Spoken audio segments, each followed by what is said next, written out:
Nitika Jain. Welcome to अधिगम hub. कैसे हैं आप लोग? आई होप आप बहुत अच्छे होंगे, सेफ होंगे और आपकी स्टडी भी बहुत अच्छी चल रही होगी। तो आज का जो हमारा टॉपिक है वो है व्यक्तित्व के सिद्धांत यानी थ्योरीज ऑफ पर्सनैलिटी।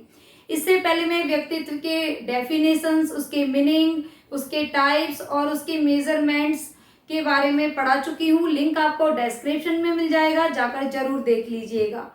और आपने मेरे चैनल को अगर अभी तक भी सब्सक्राइब नहीं किया है तो प्लीज सब्सक्राइब कर लीजिए ताकि आने वाले नोटिफिकेशन आपको मिलते रहें। बेल आइकन भी दबा के रखना ताकि जब भी कोई नया वीडियो आएगा तो आपको पता चल जाएगा। तो आइए स्टार्ट करते हैं। तो व्यक्तित्व के सिद्धांत, तो ये जो थ्योरीज हैं उनमें मैंने ये 4 इंपॉर्टेंट थ्योरीज इनको आज पढ़ाने वाली हूँ।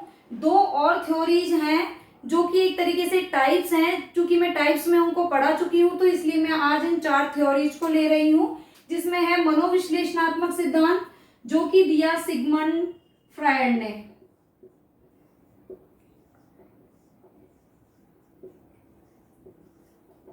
नेक्स्ट जो थ्योरी है, नेक्स्ट सिद्धांत है शरीर रचना का सिद्धांत। ये 2 लोगों ने इसमें वर्गीकरण किया, एक तो है सेल्डन और एक है क्रैशमर। और जो थर्ड आता है सील गुण का सिद्धांत, जिसे हम ट्रेट थ्योरी कहते हैं। ये मोस्ट इंपोर्टेंट थ्योरी है और ये 2 लोगों ने दी, एक तो है कैटल और एक है ऑलपोर्ट। फिर आता है मांग का सिद्धांत, जिसे आवश्यकता का सिद्धांत भी कहते हैं। जो ये सिद्धांत है वो अब्राहम मैस्लो ने भी दिया और हेनरी मुर्रे ने भी दिया, लेकिन जो इंपॉर्टेंट थ्योरी है वो है अब्राहम मैस्लो की। मुर्रे ने भी इनके बारे में थोड़ा कुछ बताया था मांग के सिद्धांत को लेकर, वो भी मैं आपको जरूर बताऊंगी। तो इस तरीके से हम कह सकते हैं ये भी 2 लोगों ने दी, Henry Murray and Abraham Maslow. तो इस तरीके से इन 4 थ्योरीज को आज हम समझने वाले हैं। 2 और जो आती है, एक तो है सामाजिक दृष्टि से और एक है मूल्य दृष्टि से, जिन्हें मैं टाइप्स में पढ़ा चुकी हूँ। उसमें कुछ नहीं है, बस ये है कि सामाजिक दृष्टि से व्यक्तित्व के कितने प्रकार हैं।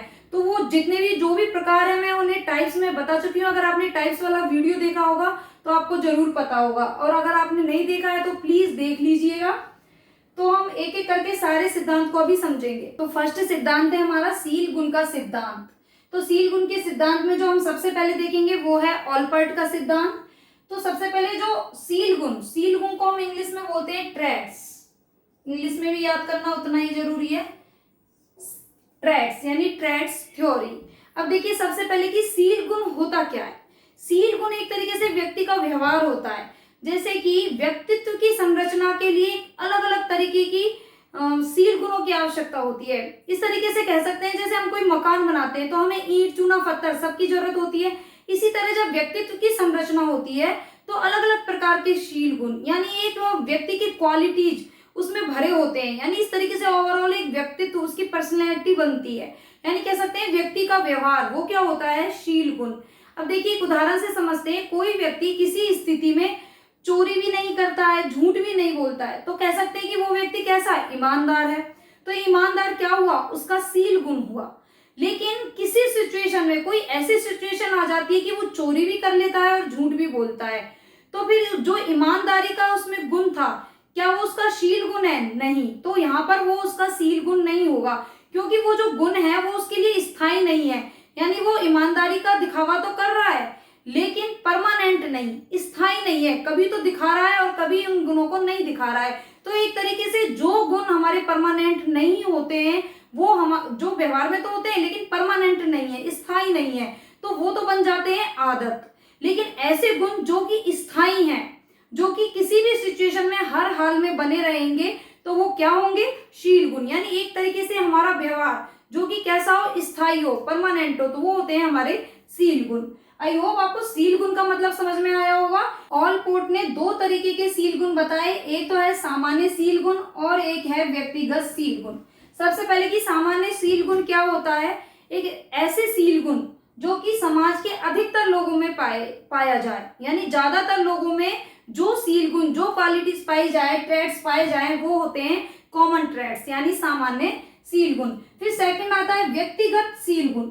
व्यक्तिगत सील गुण क्या होते हैं, जो कि समाज के व्यक्ति विशेष में, यानी कह सकते हैं किसी पर्टिकुलर पर्सन में जो ट्रेड्स पाए जाते हैं, जो सील गुण पाए जाते हैं, वो होते हैं व्यक्तिगत सील गुण। व्यक्तिगत क्या होता है, पर्सनल, यानी एक पर्सनल व्यक्तिगत व्यक्ति विशेष के जो सील गुण होते हैं वो होते हैं व्यक्तिगत सील गुण। फिर जो व्यक्तिगत सील गुण है उसको भी 3 भागों में बांटा है, कॉर्डिनल सील गुण, केंद्रीय सील गुण और गौण सील गुण। कहीं कहीं पर आपको ये प्रवृत्ति लिखा हुआ भी मिल जाएगा कि कॉर्डिनल प्रवृत्ति, केंद्रीय प्रवृत्ति और गौण प्रवृत्ति, तो दोनों आपको पता होना चाहिए।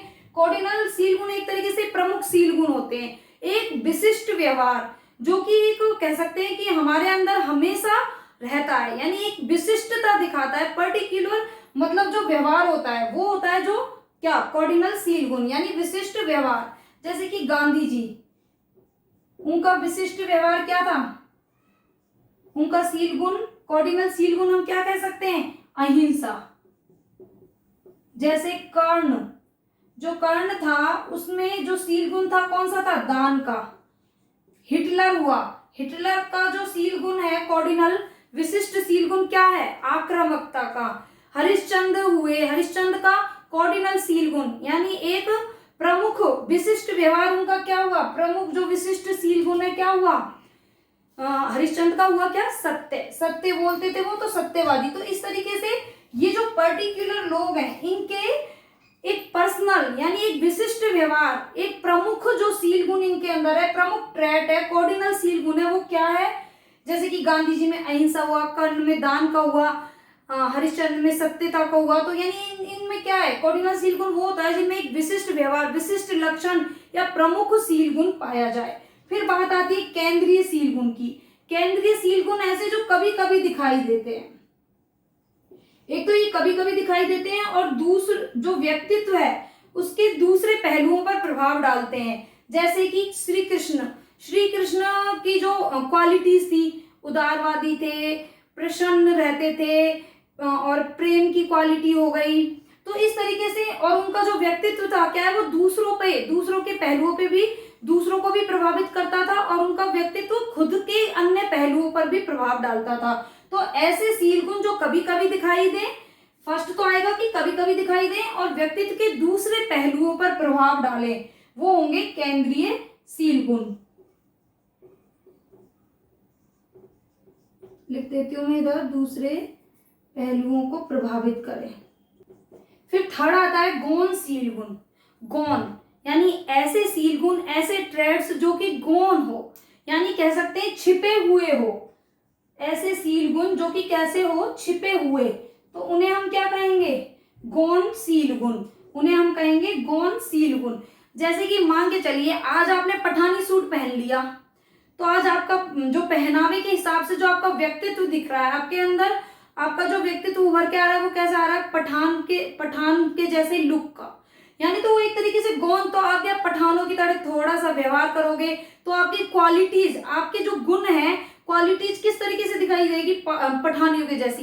या आपने कोई पंजाबी ड्रेस पहन ली और आप भंगड़ा कर रहे हो कहीं पे, या फिर आप पंजाबी की तरह नाच रहे हो, कूद रहे हो, तो इस तरीके से आपका जो व्यक्तित्व हो गया या आपकी जो क्वालिटीज हो गई वो पंजाबियों की तरह उभर के दिख रही हैं। तो कह सकते हैं एक विशेष प्रकार का पहनावा, यहाँ पर हम कह सकते हैं जो विशेष प्रकार का पहनावा हुआ या विशेष प्रकार का हम कोई भी चीज कर लेते हैं जो कि कुछ ही समय के लिए होता है, एक तरीके से छिपा हुआ होता है। यानी कह सकते हैं जो गौण सील गुण होते हैं वो कैसे होते हैं, अस्थायी, यानी ऐसे गुण जो कि अस्थायी हैं, यानी कुछ ही समय के लिए आते हैं। और फिर पठानी सूट उतारा तो हम हैं, उसके बाद पंजाबी सूट उतारा उसके बाद हम स्वयं, हमारी अलग ही क्वालिटीज है। तो इस तरीके से थोड़े से समय के लिए यानी क्षणिक भर के लिए जो क्वालिटीज हम में दिख जाए, जो सील गुण हम में दिख जाए, एक तरीके से वो कह सकते हैं गौण सील गुण। तो इस तरीके से जो व्यक्तिगत सील गुण थे उसके 3 पार्ट थे, प्रमुख सील गुण या कॉर्डिनल, केंद्रीय सील गुण और गौण सील गुण। तो ये तो था ऑल पार्ट का सील गुण का सिद्धांत। और सील गुण के सिद्धांत में अब हम देखेंगे कैटल वाला पार्ट, यानी कैटल का सील गुण का सिद्धांत। अच्छा, एक इंपॉर्टेंट बात ही बताना चाहूंगी कि जो कैटल है इनका जो सिद्धांत है, वैसे तो सील गुण का सिद्धांत ही है, लेकिन कई जगह वो विशेषक सिद्धांत करके मिलता है। विशेषक को भी इंग्लिश में ट्रेड्स कहते हैं।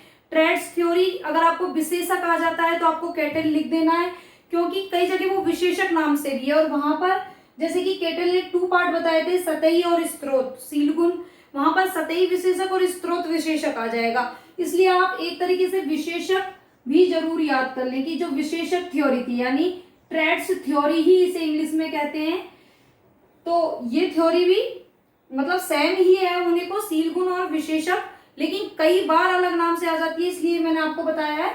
अब देखते हैं जो केटल है, इन्होंने 2 तरीके के सील गुण बताए, एक तो है सतही सील गुण और एक है स्रोत सील गुण।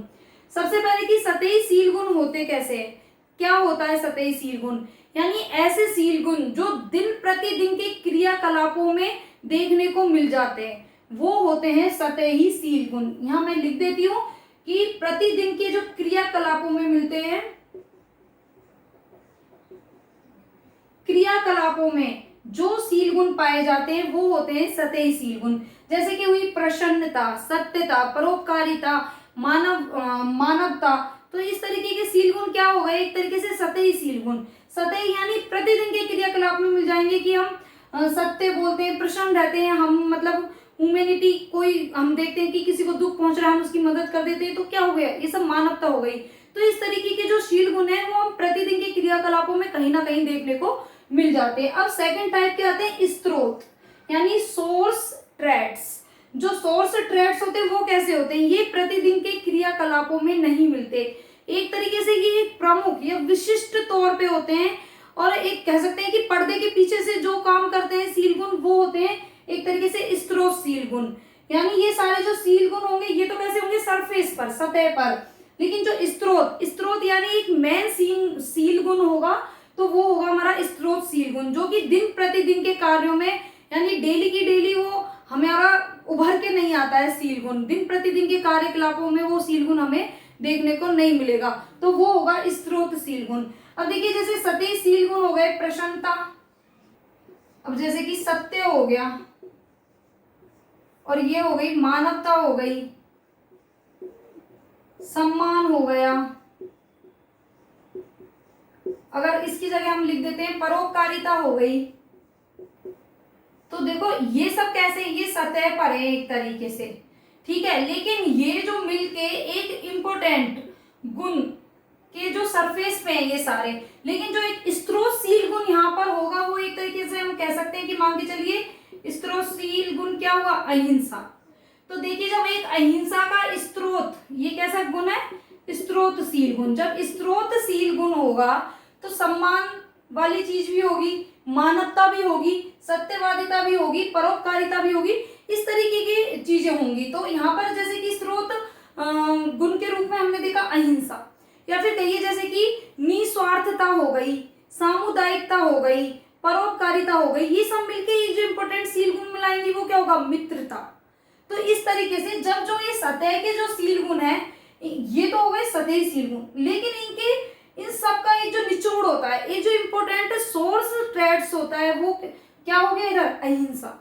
इस तरीके से जब मित्रता होगा तो मित्रता के लिए क्या क्या जरूरी है कि भाई मित्रों में सामुदायिकता हो, निस्वार्थ की भावना हो, वहां पे खुशी प्रसन्नता हो, तो उसका जो एक ओवरऑल एक स्रोत सील गुण क्या हो गया, मित्रता। तो इस तरीके से ये सतही होते हैं, और जो इन सब से कहते हैं कि इनकी एक तरीके से जो ब्रांच निकल रही है, किसी इंपॉर्टेंट सील गुण की अलग अलग जो ब्रांच निकल रही है, जो कि हर दिन नहीं दिखाई देता है, लेकिन अंदर ही अंदर वो पर्दे के पीछे काम कर रहा है, तो जैसे वो हो गई मित्रता। तो वो होते हैं क्या, स्रोत सील गुण। तो ये केटल थे, केटल ने एक चीज जो बताई वो है व्यक्तित्व मापनी, इन्होंने बताई थी, जिसे हम कहते हैं 16 PF। ये 16 पर्सनैलिटी फैक्टर्स, या कहीं कहीं ये 16 द्विध्रुवीय व्यक्तित्व के कारकों को मापनी कहा जाता है। एक तरीके से इन्होंने 16 PF करके व्यक्तित्व को मापने के लिए एक व्यक्तित्व मापनी बनाई थी, जिसका नाम है 16 PF, और इन्होंने 16 सील गुणों को बताया था।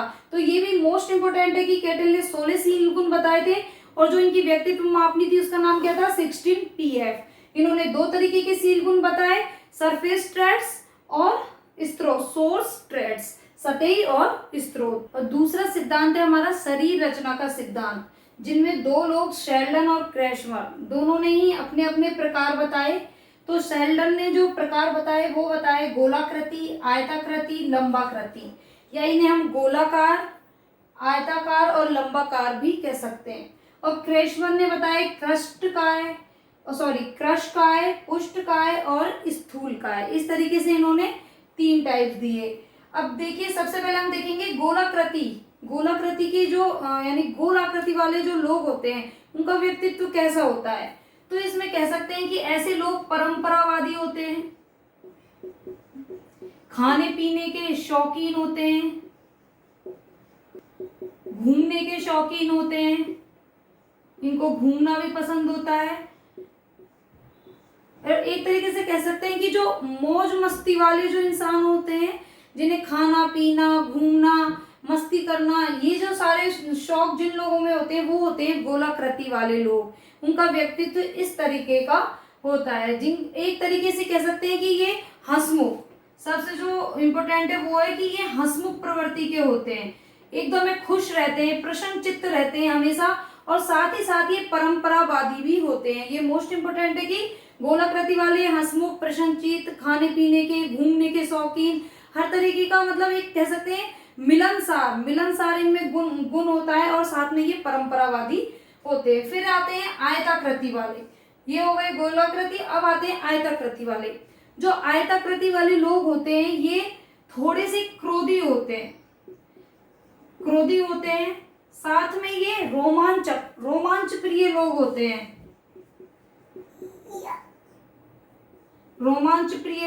हैं, और ये जो आयताकृति वाले लोग होते हैं ये एक तरीके से कह सकते हैं कि हष्ट पुष्ट, यानी एक तरीके से मजबूत इनकी बॉडी होती है, तो कह सकते हैं कि ये हष्ट पुष्ट होते हैं, पुष्ट मजबूत एक तरीके से होते हैं ये लोग। तो कह सकते हैं कि जो आयताकृति वाले होते हैं रोमांच प्रिय होते हैं, प्रसन्न भी रहते हैं, थोड़े से प्रसन्न थोड़ा कम, लेकिन क्रोध बहुत इनमें ज्यादा होता है, हष्ट पुष्ट मजबूत, यानी जो इनका शरीर होता है एकदम वो जो लोग होते हैं ना बॉडी बिल्डर टाइप्स लोग, तो उसी तरीके की सी इनकी बॉडी की आकृति होती है। फिर आती है लंबाकृति वाले लोग, जिनकी हाइट काफी ज्यादा होती है, तो उस शेप वाले लोग, ऐसी आकृति के लोग कैसे होते हैं, तो ऐसी आकृति के लोग एकांत प्रिय होते हैं, उनमें आलस्य ज्यादा होता है, उनको एक तरीके से कहें कि वो नींदों में ज्यादा रहते हैं, यानी नींद उन्हें आती भी नहीं है पूर्णतया, लेकिन नींदों में मतलब सपनों में जो खोए रहते हैं, जिनको अकेले में बैठना पसंद है, उनमें थोड़ा सा आलस भी होता है, और ये थोड़े से कह सकते हैं कि हमेशा ज्यादातर ये लोग दुखी होते हैं। जैसे गोलाकृति वाले क्या है, हमेशा खुश, एकदम प्रसन्नचित्त, मिलनसार होते हैं, लेकिन लंबाकृति वाले थोड़े से दुखी होते हैं, आलस्य भरा होता है इनका। एक तरीके से हम एक चीज और कह सकते हैं कि ऐसे लोग थोड़े निष्ठुर होते हैं, यानी एकांत प्रिय होते हैं, इनको अकेलापन चाहिए, आलस होता है इनमें थोड़ा, मतलब जो अपने आप में खोए रहते हैं, उन्हें लगता है कि ये सारी भीड़ को हटाओ, अकेले में बैठो, अपने आप में चिंतन मनन में लगे रहते हैं, वो होते हैं लंबाकृति वाले। आयताकृति वाले होते हैं हष्ट पुष्ट मजबूत मगर थोड़े से क्रोधी, और गोलाकृति वाले एकदम में खुश मिजाज। इसी तरीके से जो क्रेशमन ने 3 काय बताए थे, वो भी ये जो 3 प्रकार है, इसी तरह की सारी क्वालिटी जो है वो इन तीनों प्रकारों में मिलती हैं। यानी जो क्रश काय वाले हैं वो थोड़े से कह सकते हैं कि एकांत प्रिय और आलस्य, मतलब ये जो लंबाकृति वाले हैं उनको हम कह सकते हैं क्रश काय, और जो पुष्ट काय वाले होते हैं वो थोड़े मजबूत अच्छे से, और स्थूल काय वाले यानी गोलाकृति जैसे होते हैं। मतलब आप इनको ऐसे मैच कर सकते हैं, फर्स्ट को थर्ड से, और पुष्ट काय और आयताकृति वाले की क्वालिटी एक जैसी होगी, और स्थूल काय वाले होंगे वो गोलाकार जैसे होंगे, यानी थोड़े हंसमुख शौकीन मजे मस्ती करने वाले लोग। तो इस तरीके से इन तीनों की क्वालिटीज भी इनकी जैसी है, लेकिन क्रश काय लंबाकृति जैसे होंगे, स्थूल काय गोलाकृति, और पुष्ट काय और आयताकृति वाले एक जैसे होंगे। पुष्ट काय को हम सुडोल काय भी कह सकते हैं, इसे हम सुडोल काय नाम से भी आ सकता है। अब बात आती है इन्हें याद करने की, तो देखिए मैं आपको एक ट्रिक बताती हूँ, आप सिर्फ ये याद कर लीजिए एक वर्ड, ये तो आपको याद हो ही जाएगा क्रश काय, क्योंकि आपको एक कंफ्यूज होगा कि गोलाकृति वाला क्रेशमन ने दिया या फिर क्रश काय वाला क्रेशमन ने दिया, या फिर गोलाकृति वाला शेल्डन ने दिया या फिर क्रश काय वाला शेल्डन ने दिया। तो देखिए एक वर्ड याद कर लीजिए क्रश काय। देखिए क्रश, क्रश से बन जाएगा हमारा क्रैशमर और काय, और फिर क्या आ गई काय। तो जितने भी काय वाले ऑप्शंस होंगे वो किसने दिए हैं, क्रैशमर ने, यानी क्रश काय, क्रश से बना क्रैशमर, और काय वाले जो भी होंगे जैसे कि पुष्ट काय, स्थूल काय, क्रश काय किसने दिए, क्रैशमर ने। उसके बाद जो बचे गोलाकार या गोलाकृति, तो वो सिंपल सी बात है, वो दिए किसने, सेल्डन ने। तो सेल्डन के लिए हमें कार या कृति दो चीज याद कर लेनी है।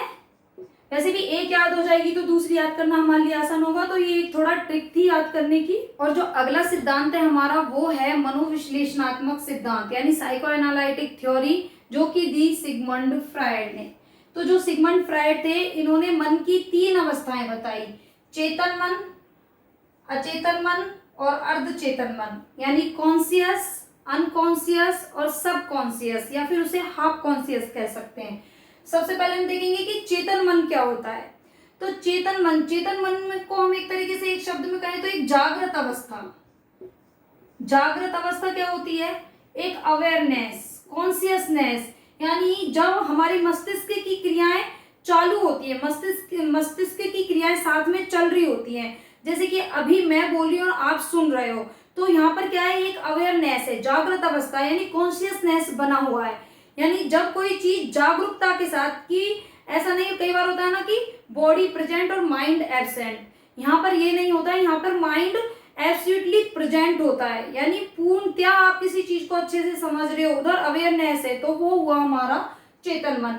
और जो इंपॉर्टेंट चीज है कि चेतन मन जो हमारा होता है वो होता है 10%। यस, ये कॉन्शियस होता है, लेकिन इसका जो पार्ट होता है वो बहुत कम होता है, 10% खाली।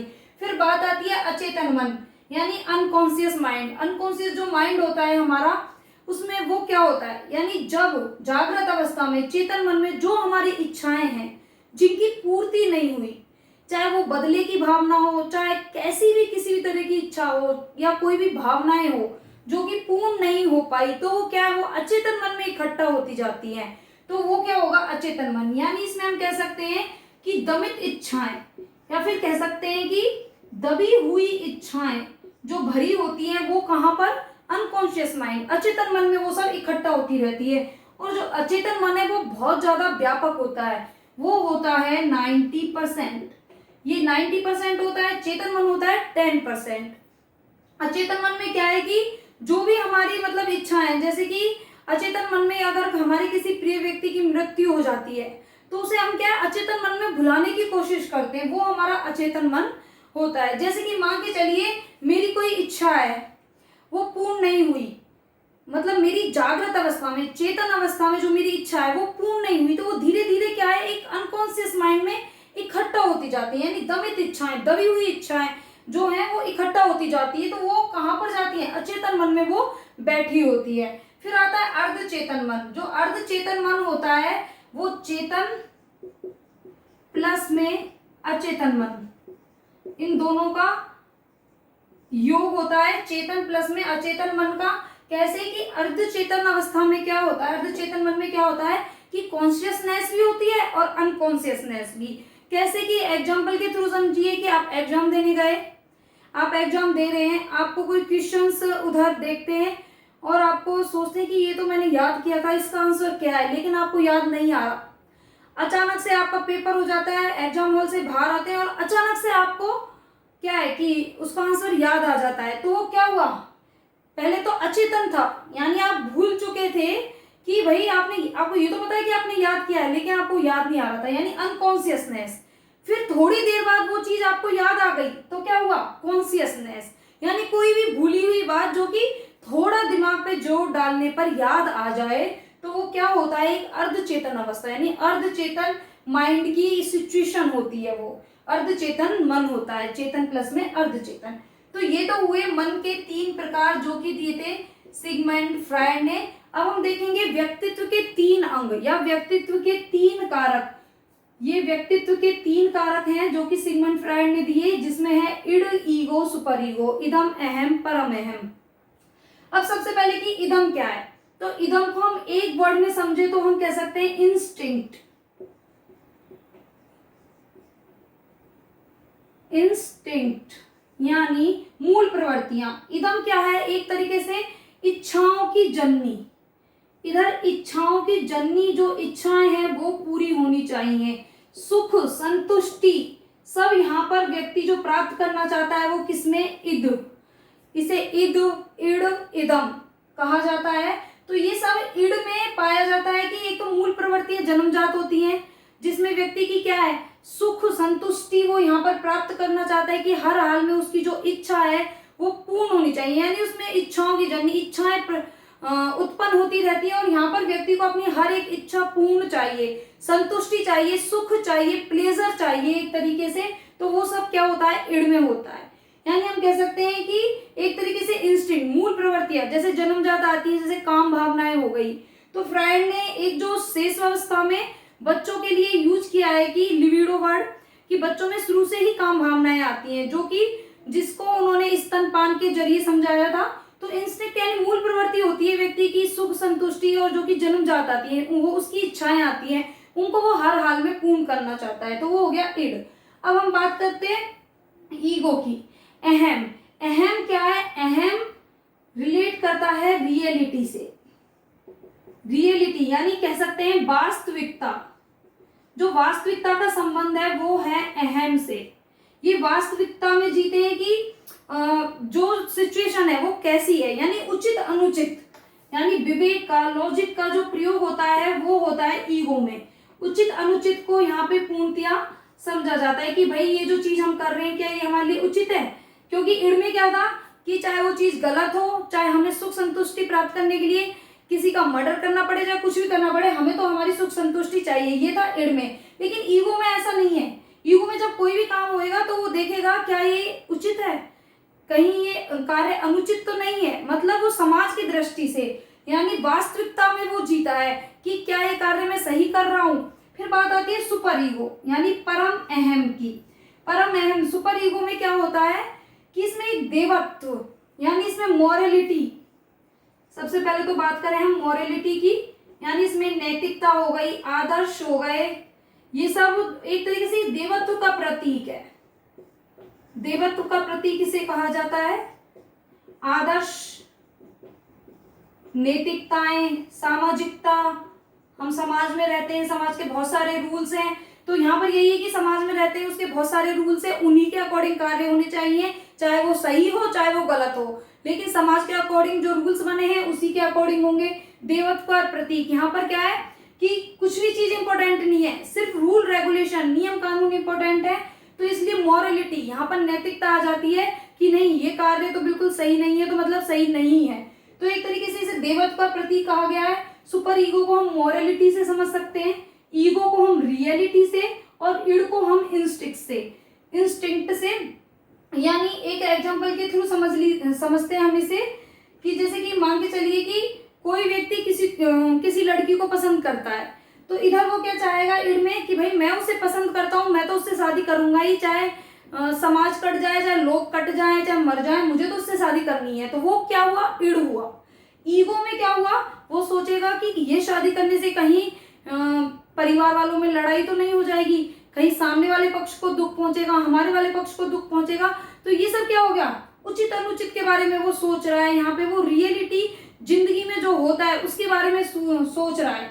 तो ये कहाँ पर होगा, ईगो में। सुपर ईगो में क्या होगा कि नहीं, समाज के हिसाब से ये कार्य बिल्कुल सही नहीं है, तो ये कार्य नहीं होना चाहिए। तो ये हो गया सुपर ईगो। यानी जब हमें किसी भी हाल में इच्छा पूर्ति करनी है तो इड, लेकिन जब हमें लगे कि नहीं हमें थोड़ा उचित अनुचित के बारे में सोच लेना चाहिए तो वो होता है सुपर ईगो।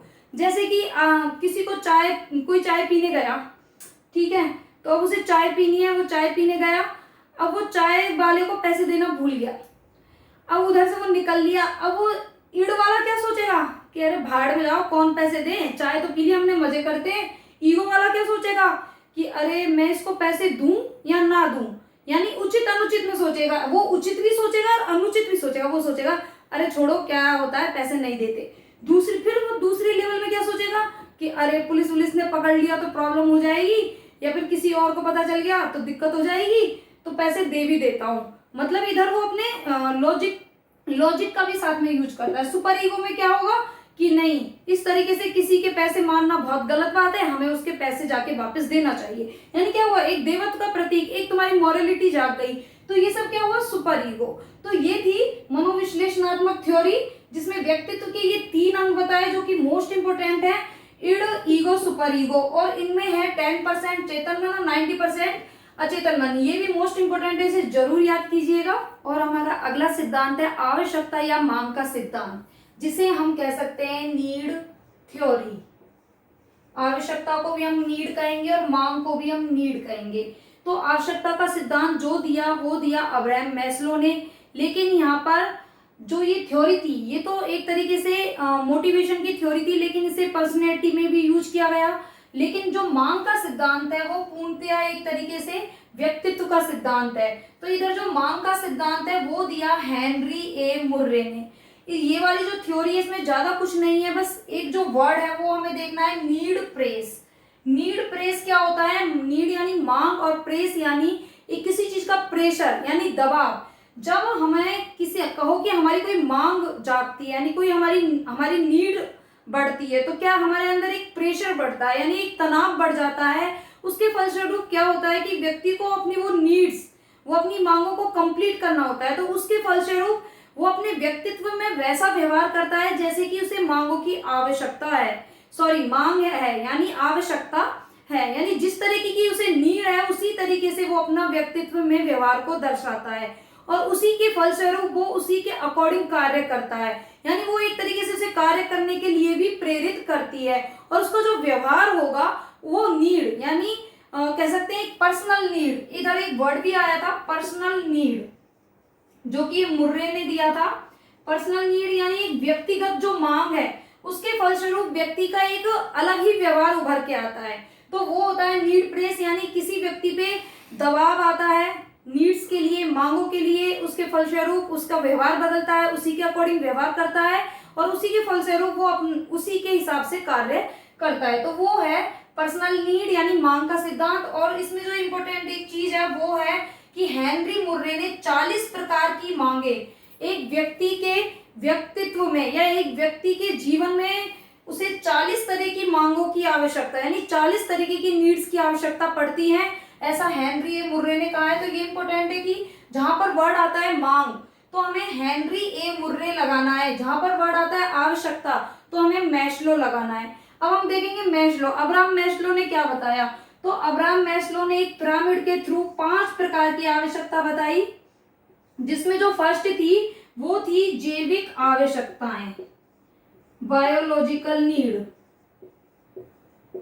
जैविक आवश्यकताएं क्या होती है, जैसे कि एक व्यक्ति की बेसिक नीड क्या हो गई, जैसे कि रोटी कपड़ा मकान हो गई, इसके बिना इंसान किसी और चीज के बारे में सोच ही नहीं सकता, तो वो उसकी बायोलॉजिकल नीड यानी बेसिक नीड हो गई। तो ये होती है एक तरीके से जैविक आवश्यकताएं, इन्हें हम दैहिक आवश्यकताएं भी कह सकते हैं। जैविक आवश्यकताओं के बाद आती है सुरक्षा, सेफ्टी, जिसे हम कहेंगे सेफ्टी एक आवश्यकता बताई कि भाई व्यक्ति के पास रोटी हो गई, कपड़ा मकान हो गया, अब उसे सुरक्षा चाहिए, कानून चाहिए कि भाई आज तो हमारे पास ये चीज है लेकिन कल को वो हमारे पास नहीं रही तो उसके लिए क्या है, कुछ लॉज बनाए गए हैं, कुछ एक सेफ्टी के लिए बहुत सारी जो ये नियम कानून बनाए गए हैं। यानी एक तरीके से व्यक्ति को सुरक्षा चाहिए, सुरक्षा भी उसको मिल गई। तो उसके बाद जो उसकी आवश्यकता होती है वो होती है एक समाज, सोशियलिटी की आवश्यकता, क्योंकि समाज के बिना रहना मुश्किल है, समाज के बिना पशु ही रह सकते हैं, एक इंसान नहीं, क्योंकि समाज एक व्यक्ति को चाहिए ही चाहिए, क्योंकि समाज में रहकर ही हम सारे रीति रिवाज परंपरा जो सारे कार्य करते हैं वो एक समाज सोसाइटी में रह के करते हैं। तो जब व्यक्ति की बेसिक नीड कंप्लीट हो जाती है तो उसे सेफ्टी चाहिए, सेफ्टी के बाद उसे सोशलिटी यानी समाज चाहिए और समाज के बाद उसे चाहिए सम्मान यानी प्रेस्टीज, रेपुटेशन, कि भाई अब मुझे समाज में तो स्थान मिल गया, अब मेरा कोई सम्मान करे, मैं ऐसा कोई पद ग्रहण करूं, लोग मेरी रेपुटेशन को जाने, लोग मेरी प्रशंसा करें, प्रेस्टीज को समझे, यानी लोग मेरा सम्मान करें। चौथी आवश्यकता आती है व्यक्ति की सम्मान। उसके बाद जो 5वीं आवश्यकता आती है वो है आत्मसिद्धि यानी सेल्फ एक्चुअलाइजेशन, जिसे हम कहेंगे आत्मसिद्धि की। जब एक व्यक्ति की बेसिक नीड कंप्लीट हो गई, उसे सुरक्षा मिल गई, समाज मिल गया, सम्मान मिल गया, फिर उसके बाद क्या है सेल्फ एक्चुअलाइजेशन की। अब वो इधर बैठ के एक्चुअलाइजेशन यानी एक तरीके से सोचेगा कि भाई मतलब मुझ में किस चीज की किस तरीके की पोटेंशियल थी और मैंने क्या क्या अपनी लाइफ में किया। यानी इधर वो चाहेगा कि आत्मा का परमात्मा से मिलन, एक कह सकते हैं कि एक हाई लेवल की एज पे जाके ये जो चीज आती है वो होती है आत्मसिद्धि, सेल्फ एक्चुअलाइजेशन। तो इस तरीके से ये अब्राहम मैस्लो ने 5 प्रकार की आवश्यकता बताई कि व्यक्ति के जीवन में ये 5 आवश्यकताएं होती है और इन्हीं में उसका पूरा जीवन समाप्त हो जाता है। और हेनरी मुर्रे ने 40 प्रकार की मांगे बताई और बताया कि जब नीड हमें प्रेस करती है, प्रेशर बनाती है, तो उसी के अकॉर्डिंग हमारा व्यवहार हो जाता है और उसी के फलस्वरूप हम कार्य करते हैं। तो ये थी हमारा आवश्यकता का सिद्धांत। इसके बाद 2 सिद्धांत और दिए गए हैं, एक तो है सामाजिक दृष्टि से और एक है मूल्य दृष्टि से। तो सामाजिक दृष्टि से कॉलजुंग वाला है, मूल्य दृष्टि से है स्प्रेंगर का। जो कि टाइप्स हैं उनमें खाली टाइप्स हैं जो कि मैं पर्सनैलिटी के टाइप्स में पढ़ा चुकी हूँ, लिंक मिल जाएगा, वहां जाके आप जरूर देख लीजिएगा। और प्लीज ज्यादा से ज्यादा लाइक, सब्सक्राइब, शेयर करें, ये रिक्वेस्ट है मेरी आपसे। और कोई भी डाउट हो तो मुझे कमेंट करें और ज्यादा से ज्यादा शेयर भी कर दें ताकि और लोगों तक ये वीडियो पहुंचे। Thank you so much.